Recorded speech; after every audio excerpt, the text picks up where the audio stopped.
the best academy. Welcome to all. This is Vijay sir, Faculty of Economy.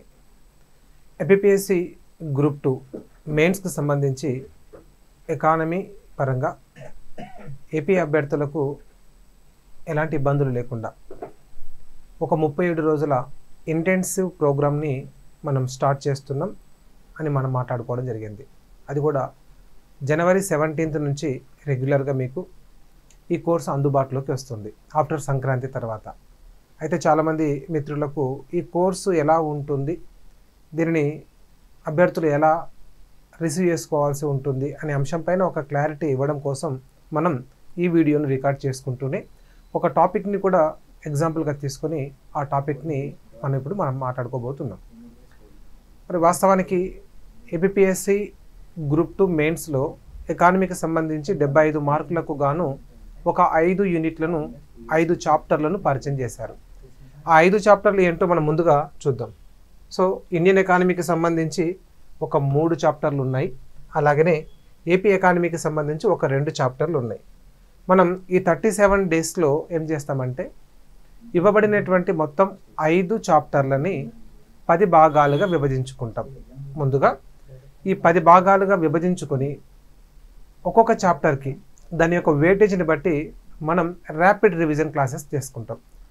ఈ rapid revision classes ఎలా ఉంటాయంటే మనం మొత్తం chapter explanation చేయడం కాకుండా ముఖ్యంగా ఎగ్జామ్కి పనికొచ్చేటువంటి ఇంపార్టెంట్ ఏరియాస్ మీద ఫోకస్ చేస్తూ ఎగ్జామినర్ మైండ్ సెట్ ఎలా ఉంటుంది, క్వశ్చన్ ఫ్రేమింగ్ ఎలా ఉంటుంది, మనం ఆ ఏరియాను ఎలా చదువుకొని గుర్తుపెట్టుకోవాలి అనేటువంటిది మెయిన్ కాన్సెప్ట్ ఈ ర్యాపిడ్ రివిజన్లో ఉంటుంది. దీనిని మనం ఇంటెన్సివ్ బ్యాచ్ అని కూడా అంటున్నాం. ఎందుకంటే కేర్ కూడా ఉంటుంది. మనం చదువుతున్నప్పుడు చాలామందికి సబ్జెక్ట్ని ఎలా చదవాలి, అసలు అకాడమిక్ ఇయర్ ఎగ్జామ్స్కి ప్రిపరేషన్ వే ఎలా ఉండాలి, కాంపిటేటివ్ ఎగ్జామ్స్కి ప్రిపరేషన్ వే ఎలా ఉండాలో తెలియక చాలామంది ప్రిపరేషన్లో చాలా తప్పులు చేస్తూ ఉంటారు. ఓవర్ టైం తీసుకొని చదివిన పేజే మళ్ళీ చదువుతూ క్లారిటీ రాలేదనో లేకపోతే కాన్ఫిడెంట్ లేదనో కాస్త ఇబ్బంది పడుతూ ఉంటారు. నిజానికి కాంపిటేటివ్ లాంటి ఈ ఎగ్జామ్స్కి ప్రిపేర్ అవుతున్నప్పుడు మనం చదివేటువంటి వర్షన్ని ఖచ్చితంగా చేంజ్ చేసుకోవాలి. అది తెలియక చాలామంది ఫస్ట్ అటెంప్ట్లో సక్సెస్ కాలేక సెకండ్ అటెంప్ట్లోనూ మళ్ళీ తడబడుతూ థర్డ్ అటెంప్ట్లో వాళ్ళు సక్సెస్ అవుతూ ఉంటారు. కారణం ఏంటంటే చదివే విధానంలో చాలా లోపాలు ఉన్నాయి. ఆ చదివే విధానం ఎలా ఉంటే బాగుంటుంది అనేది కూడా మనం ఈ ర్యాపిడ్ రివిజన్ క్లాసెస్లో నేర్చుకుంటాం. చాలామందికి ఇది చాలా బాగా హెల్ప్ అవుతుంది. ఈ ఎకానమీ సబ్జెక్ట్ని మనం చదివే వర్షన్ని కనుక అర్థం చేసుకోగలిగితే మిగతా సబ్జెక్టులను కూడా ఆ కోణంలో చదివే ఒక ఐడియాలజీ మీలో డెవలప్ అవుతుంది. కాబట్టి ఖచ్చితంగా మీకు ఈ కోర్సు చాలా హెల్ప్ఫుల్ అవుతుంది. సో చూడం, 1వ యూనిట్ దగ్గర నుంచి మనకి ఇవ్వబడినటువంటి సిలబస్లో మొత్తం టోటల్గా 5 చాప్టర్లు ఉంటే ఈ 5 చాప్టర్లను మనము 10 భాగాలుగా విభజించుకొని ఆ చాప్టర్ యొక్క వెయిటేజ్ని బట్టి ఎక్కువ స్కోరింగ్ ఏరియా ఉంటే కాస్త ఎక్కువ అవర్స్ మాట్లాడుకుంటాం, స్కోరింగ్ ఏరియా తక్కువ ఉందంటే కాస్త తక్కువ అవర్స్ మాట్లాడుకుంటూ టోటల్గా ఇవ్వబడినటువంటి 5 చాప్టర్ల పైన మనకు ర్యాపిడ్ రివిజన్ జరుగుతుంది. అయితే ఇక్కడ తెలియకుండానే మనకు 3 times రివిజన్స్ పడతాయండి. ఫస్ట్ మనం ఏం చేస్తామంటే ఈ ఫస్ట్ ఇండియన్ ఎకానమీ ఏదైతే ఉందో, ఇండియన్ ఎకానమీలో structure of Indian economy, economic planning and policy అని చెప్పేసి ఈ ఫస్ట్ చాప్టర్ ఇచ్చారు. దీంట్లో మనకు ఇవ్వబడినటువంటి ఒక టాపిక్ ఏంటంటే నేషనల్ ఇన్కమ్. ఈ నేషనల్ ఇన్కమ్లో నేషనల్ ఇన్కమ్ ఆఫ్ ఇండియాలో concept and measurement of national income అనేటువంటి ఒక ఏరియా, అలాగనే occupational pattern and sectoral distribution of income in India అని చెప్పేసి ఇంకొక అంశం ఉంది. ఈ ఏరియాలను బేస్ చేసుకుని మనం టాపిక్ మాట్లాడుకుంటాం. మరి జాతీయ ఆదాయంలో మొత్తం టోటల్ కలిపి ఒకప్పుడు ఒక యూనిట్ ఉండేది, ఇప్పుడు ఒక సబ్ టాపిక్గా పెట్టారు. మనం ఇప్పుడు ఎలాగైనా సరే ఇది ఒక సపరేట్ వర్షన్తో కూడినటువంటి చాప్టర్ కాబట్టి దీన్ని ఒక భాగంగా తీసుకొని మాట్లాడుకోవాల్సిందే. ఓకే కదండి. ఇప్పుడు ఈ చాప్టర్ని మనం ఏం చేయబోతామంటే మొత్తం టోటల్ చాప్టర్ని మేము పరిచయం చేస్తాను. మొత్తం పరిచయం చేస్తూ అందులో ఎగ్జామ్కి పనికొచ్చేటువంటి ఇంపార్టెంట్ ఏరియా ఏంటి, ఫస్ట్ దీని వెయిటేజ్ ఎంతనో చూద్దాం. మనకు మొత్తం టోటల్గా ఉన్నటువంటి 5 యూనిట్లు, ఒక్కొక్క యూనిట్కి ఎంత వెయిటేజ్ ఇవ్వాలి. మొత్తం 75 మార్కులు. 75 మార్కులని మనం 5 యూనిట్గా షేర్ చేస్తే ఒక్కొక్క యూనిట్కి 15 మార్క్స్ వస్తాయి.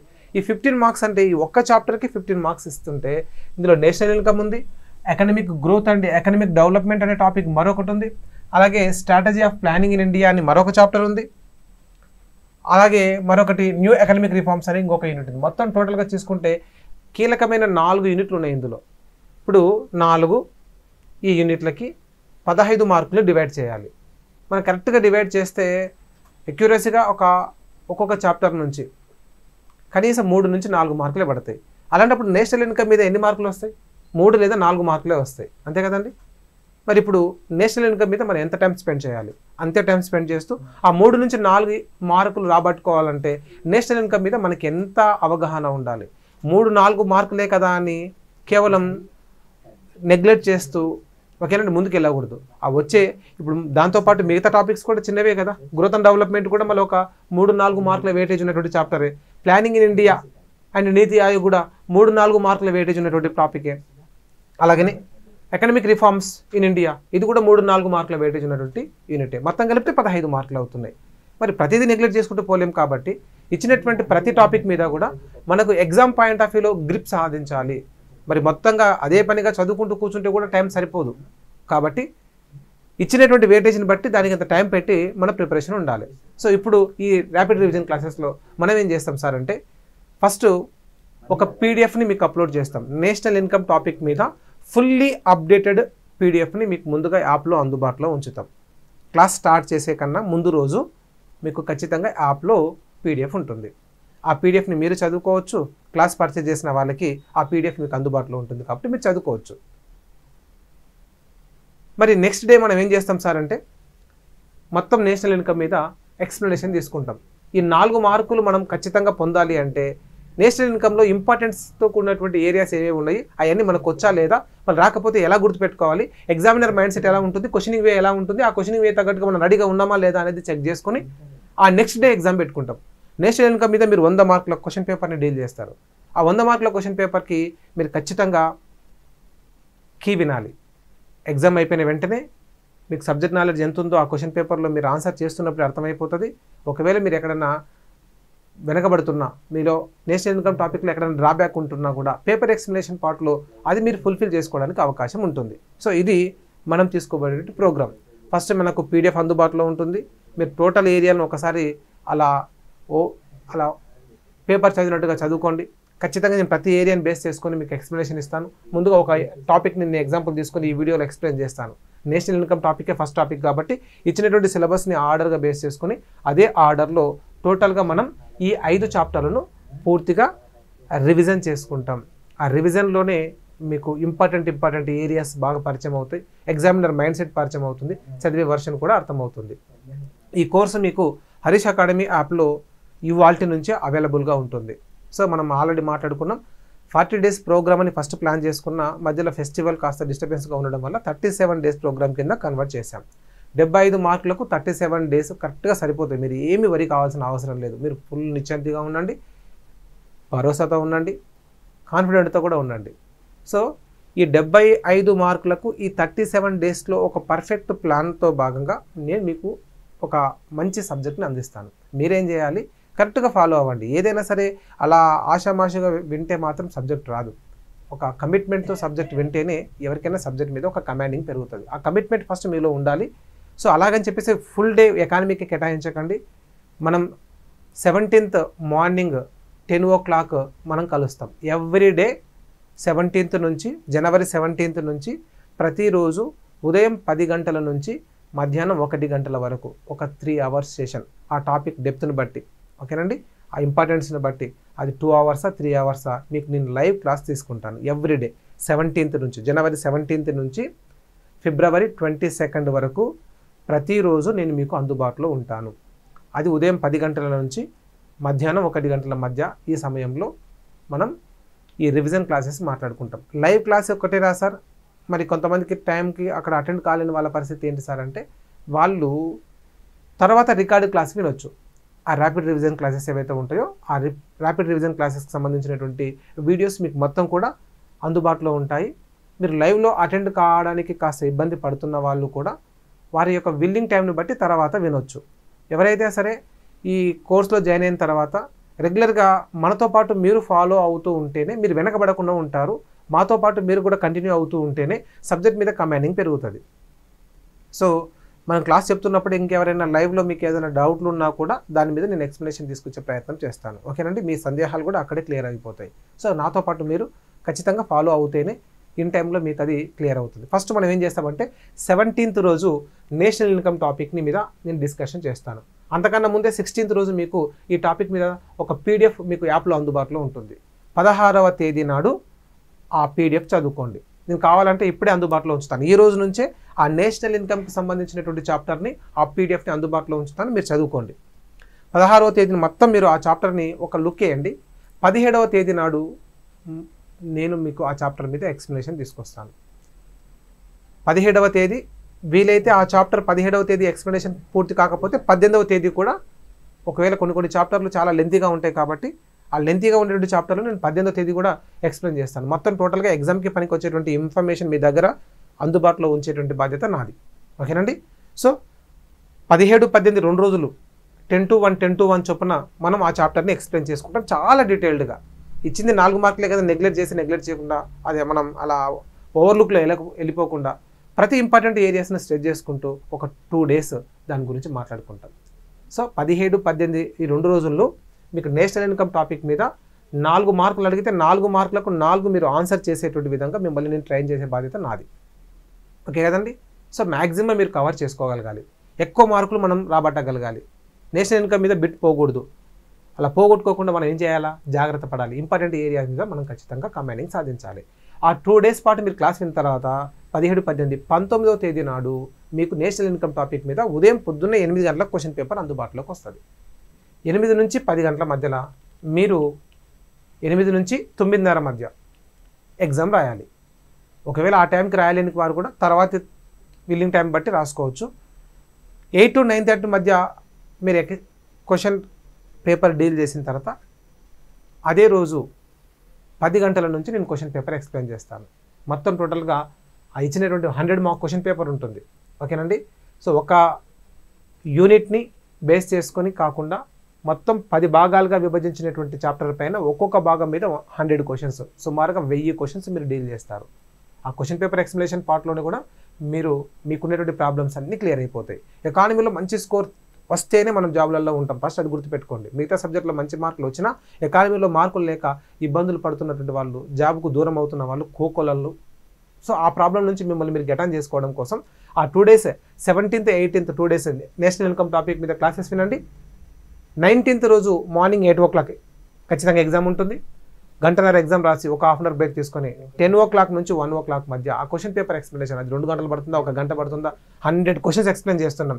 చాలా నీట్గా ప్రతి ఏరియా మీద మీకు కమాండింగ్ వచ్చే విధంగా క్వశ్చన్ పేపర్ ఎక్స్ప్లెనేషన్ ఉంటుంది. మనకి ఇచ్చినటువంటి PDF కూడా ఫుల్లీ అప్డేటెడ్ PDFే.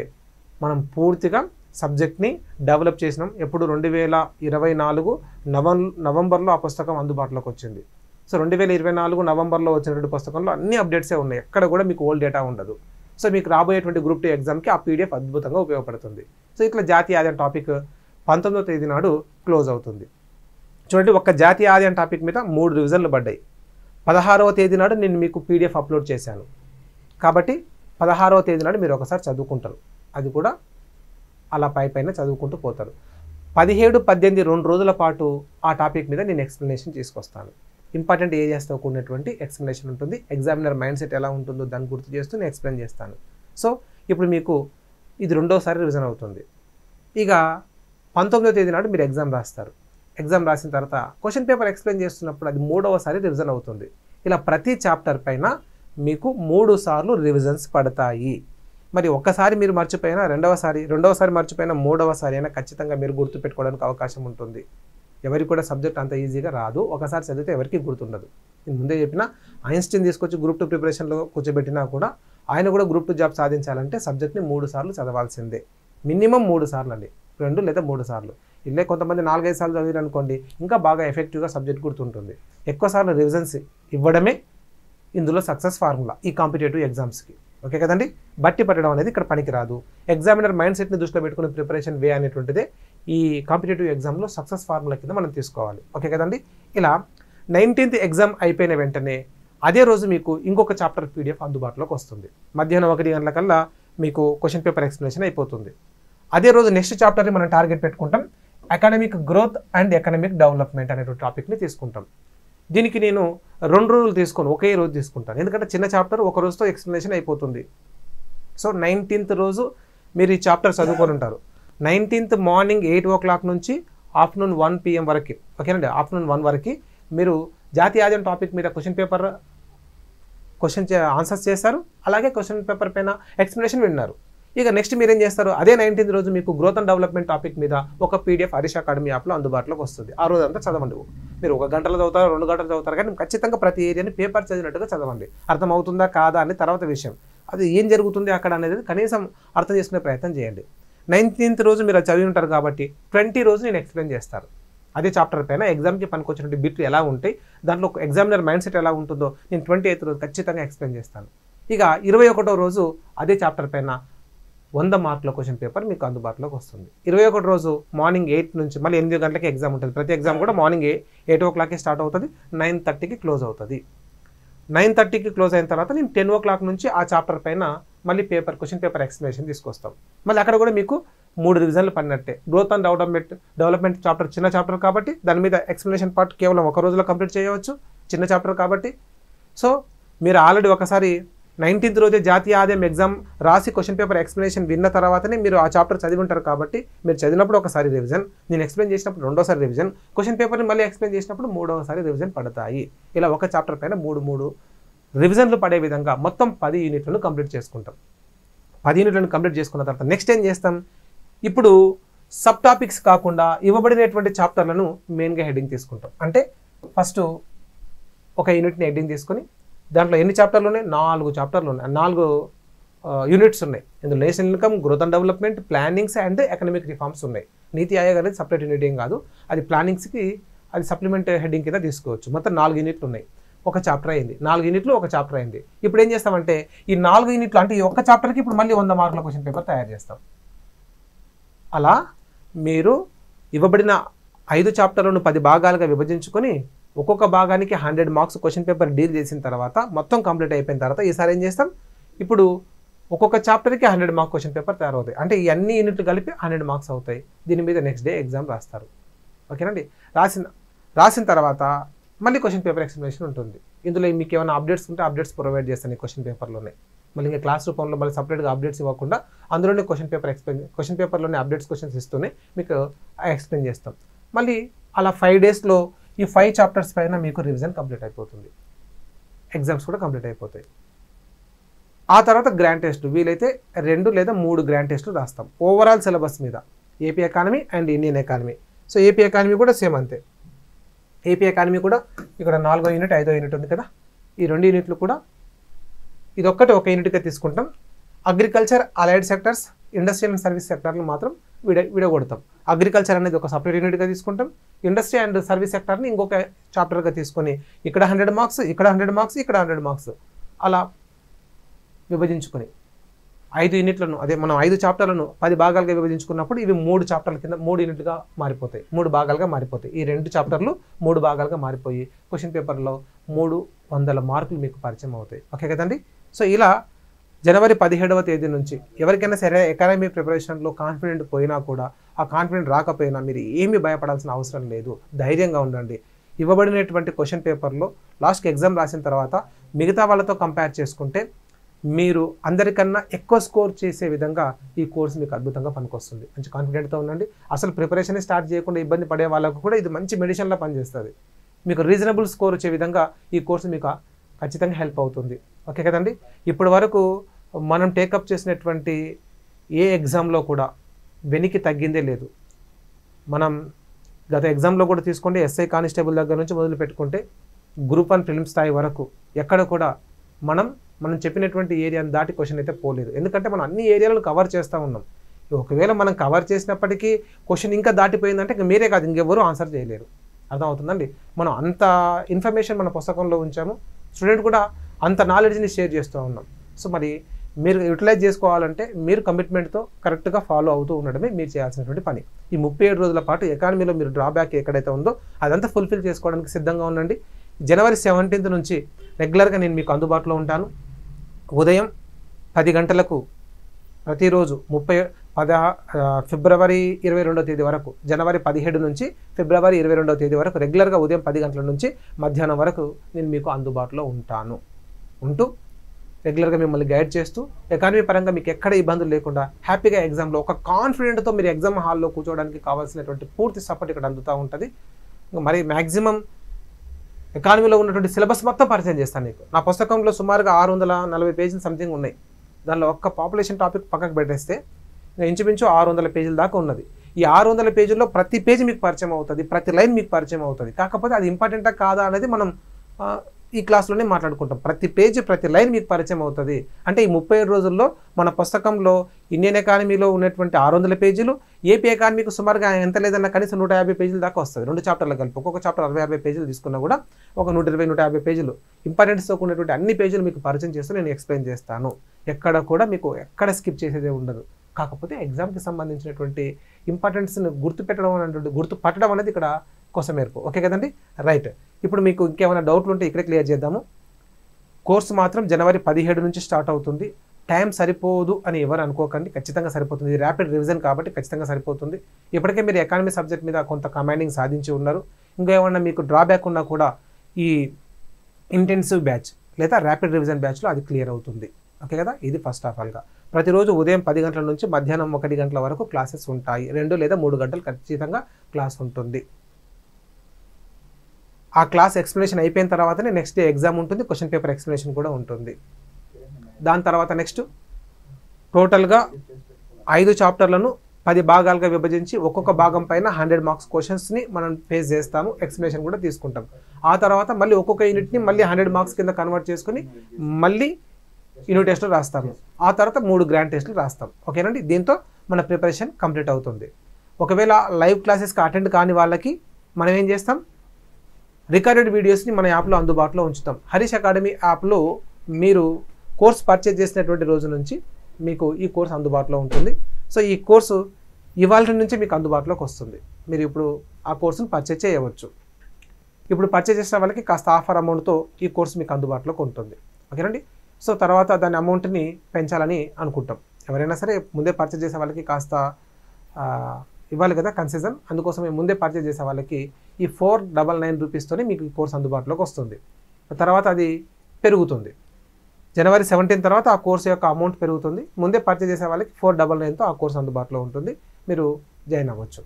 ఇంకా తర్వాత నెక్స్ట్ ఇంకేదైనా మీకు సబ్జెక్ట్ పరంగా డౌట్లు ఉన్నా కూడా నేను లైవ్లోనే మీకు అందుబాటులో ఉంటాను కాబట్టి అక్కడే మనం అది క్లియర్గా ఎక్స్ప్లెయిన్ చేసుకుందాం. ఓకే కదా, సో ముందుగా ఒక ట్రయల్ రన్ చేద్దాం. ఒక చాప్టర్ని కంప్లీట్ చేసుకుందాం. జాతీయ ఆదాయం టాపిక్ తీసుకుందాం. ఈ జాతీయ ఆదాయం టాపిక్ని మనం 30 రోజులు మాట్లాడుకోవచ్చు, 30 గంటలు మాట్లాడుకోవచ్చు. కనీసం ఒక 8 గంటల క్లాస్ విన్నా కూడా జాతీయ ఆదాయం మీద ఫుల్ కమాండింగ్ వస్తుంది. అక్కడ ఉన్న కాన్సెప్ట్లు కొన్నేనండి. ఆ కాన్సెప్ట్ల మీదనే ఇంకా తిప్పి మాట్లాడుకుంటూ పోతుంటే అది 3 నెలలు కూడా సాగదించవచ్చు.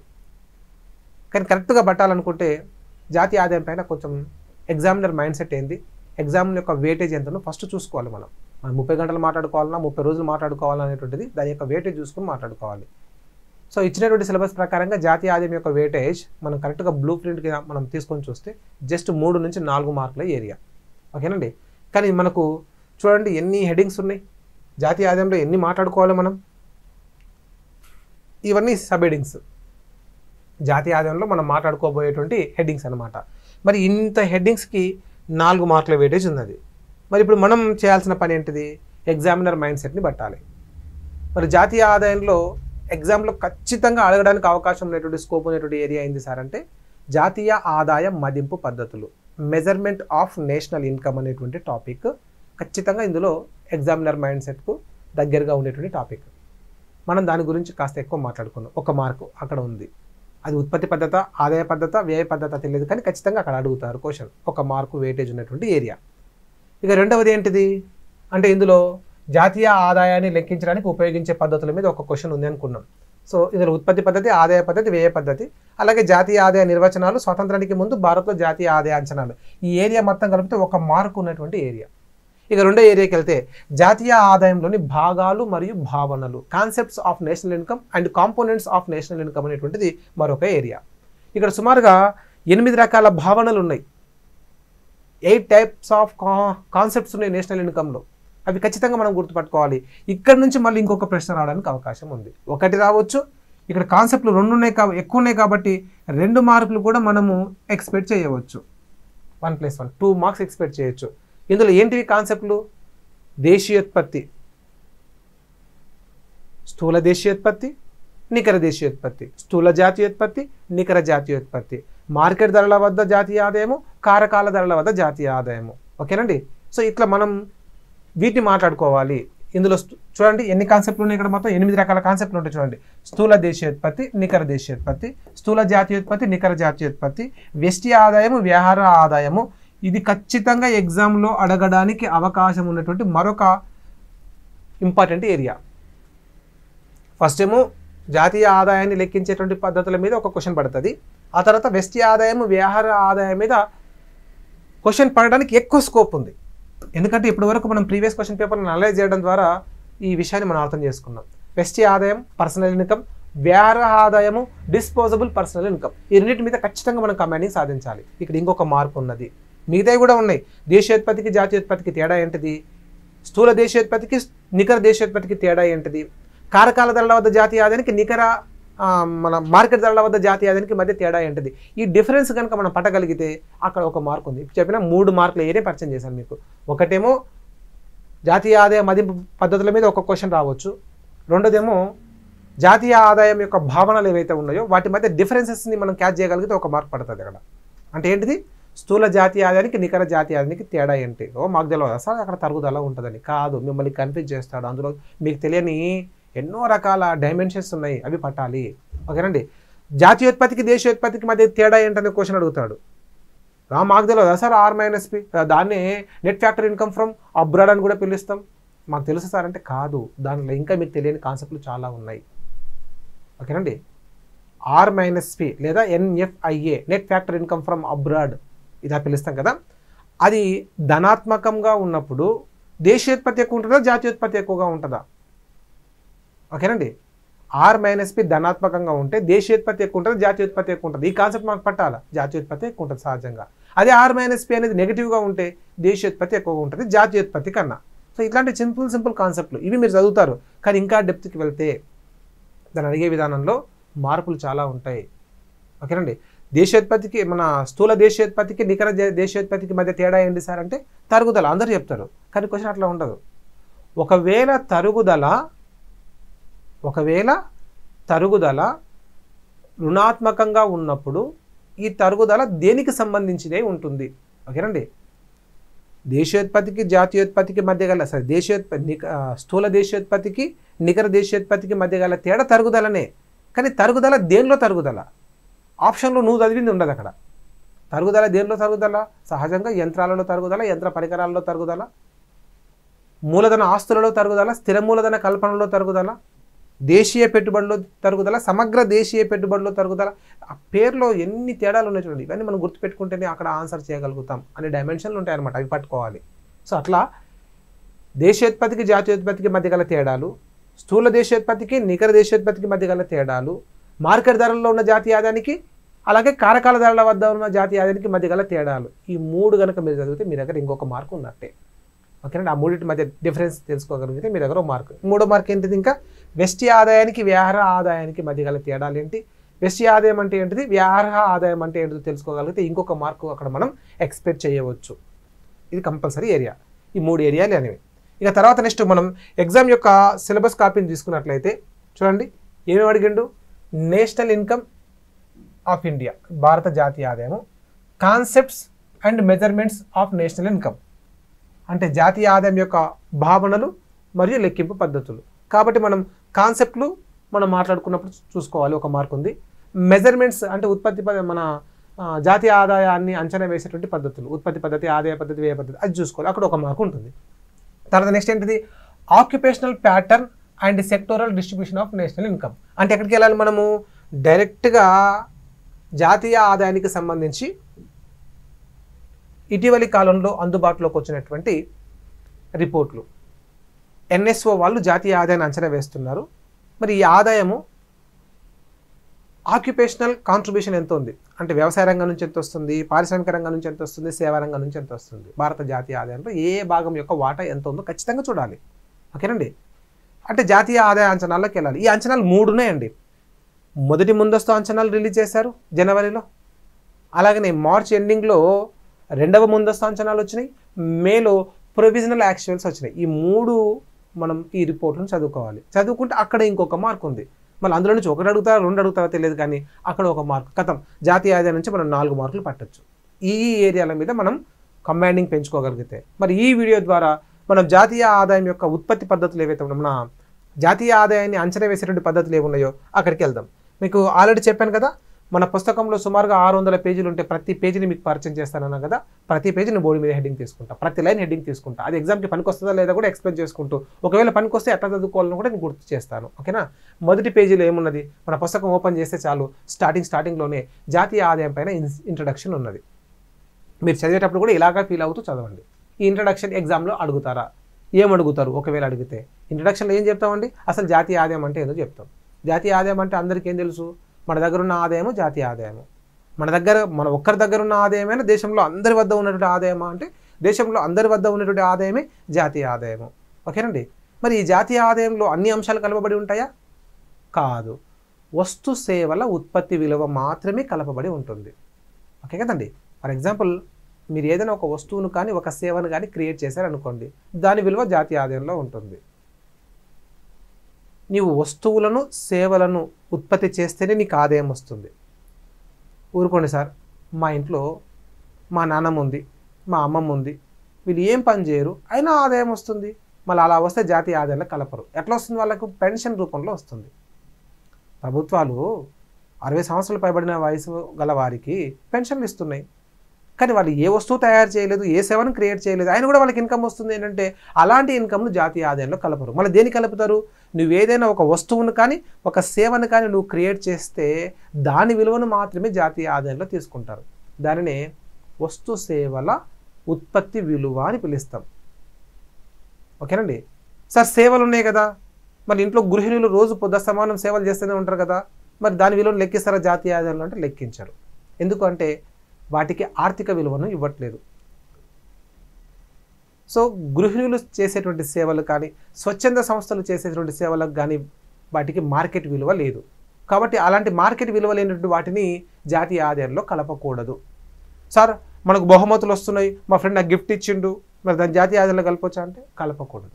అర్థమవుతుందండి?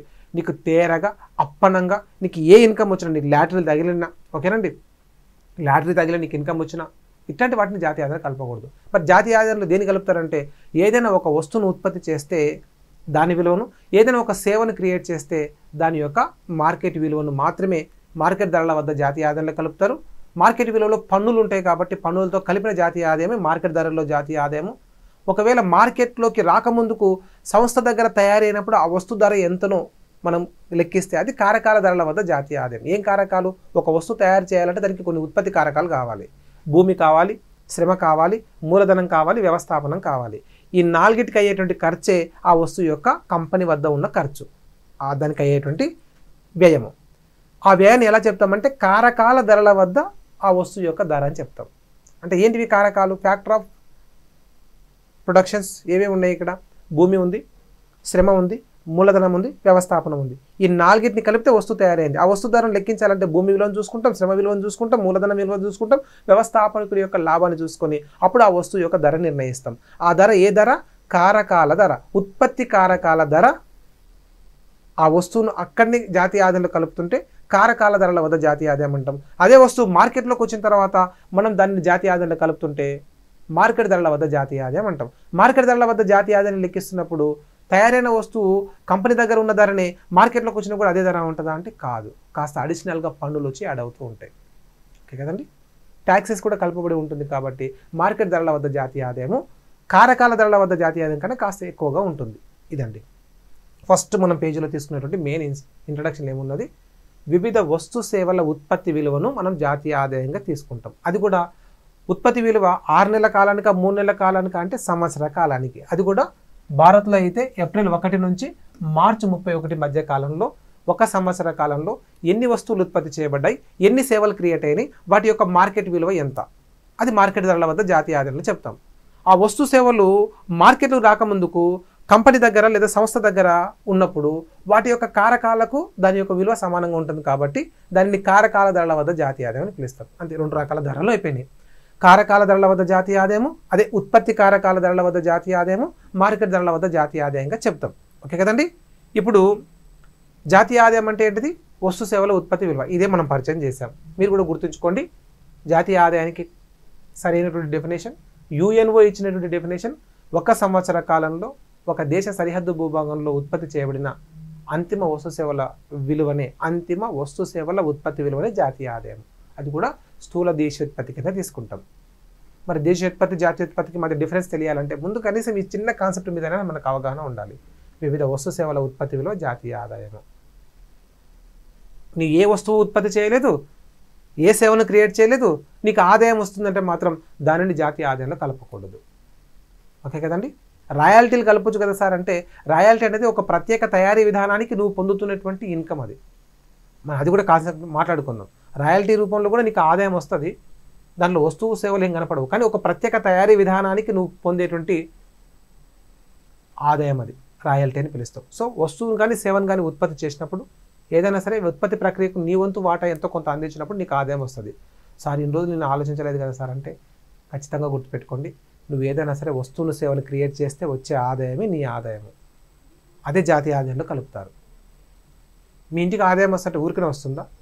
మీరు పంటలు పండిస్తున్నారు, పాలు ఉత్పత్తి చేస్తున్నారు, పశువుల మాంసం ఉత్పత్తి చేస్తున్నారు, ఇంకేదో ఏదో ఒక ఎకనమిక్ యాక్టివిటీలో నువ్వు ఉండి ఏదో ఒక వస్తువును ఒక సర్వీస్ను నువ్వు క్రియేట్ చేస్తుంటే దానివల్ల నీకు ప్రతిఫలంగా ఆదాయం వస్తుంది. ఇదే జాతీయ ఆదాయం కింద లెక్కించబడుతుంది. అంతేగాని ప్రభుత్వాలు ప్రజలకు ఉచితంగా ఇచ్చేటువంటి ఈ బదిలీ చెల్లింపులు, ట్రాన్స్ఫర్డ్ పేమెంట్స్ అంటాం, ఈ ట్రాన్స్ఫర్డ్ పేమెంట్స్ ఎక్కడ కూడా జాతీయ ఆదాయంలో కలపబడవు. ఈ కాన్సెప్ట్ కూడా గుర్తుపెట్టుకోండి. ఇదే మనం ఇక్కడ మాట్లాడుకున్నాం. ఇక నెక్స్ట్ ఏమున్నది, నేను సబ్జెక్ట్ కదండి చెప్పేది, దానిలో ఉన్నటువంటి మెయిన్ కాన్సెప్ట్లు ఏంటి, ఎగ్జామ్కి పనికి వస్తాయా లేదని చెప్తున్నా. ఇప్పుడు చెప్పింది అంటే ఏదైనా ఎగ్జామ్ పనికి వచ్చేటువంటి న్యూస్ ఉందంటే ఏమీ లేదు. ఒకవేళ డెప్త్గా వెళ్ళి క్వశ్చన్ అడిగితే అది మీకు హెల్ప్ అవుతుంది. సో అలా కూడా మీరు మిస్ అవ్వకుండా కావాల్సినటువంటి సబ్జెక్ట్ని నేను షేర్ చేస్తున్నాను. మరొకటి, మరి జాతీయ ఆదాయాన్ని లెక్కించాలనుకుంటే కేవలం తయారైనటువంటి వస్తువులను మనం క్యాలిక్యులేట్ చేస్తే జాతీయ ఆదాయం తెలుస్తుంది కదా. వస్తువులను కానీ సేవలను కానీ క్యాలిక్యులేట్ చేస్తే దేశంలో ఒక సంవత్సర కాలంలో ఎన్ని వస్తువులు తయారైనాయి, ఎన్ని సేవలు క్రియేట్ అయినాయి, వాటికి ద్రవ్య రూపం కడితే జాతీయ ఆదాయం తెలుస్తుంది కదా అంటే తెలుస్తుంది. కానీ అలా కాకుండా ఇంకే వేరే పద్ధతిలో కూడా జాతీయ ఆదాయం తెలుసుకోవచ్చు. అంటే చూడండి, ఇక్కడ మొత్తం ఉత్పత్తి విలువ, మొత్తం వస్తు సేవల ఉత్పత్తి విలువ జాతీయ ఆదాయానికి సమానం. ఓకేనండి. ఇప్పుడు కాన్సెప్ట్ జాగ్రత్తగా వినండి, సబ్జెక్ట్ ఇక్కడే డెవలప్ అవుతుంది.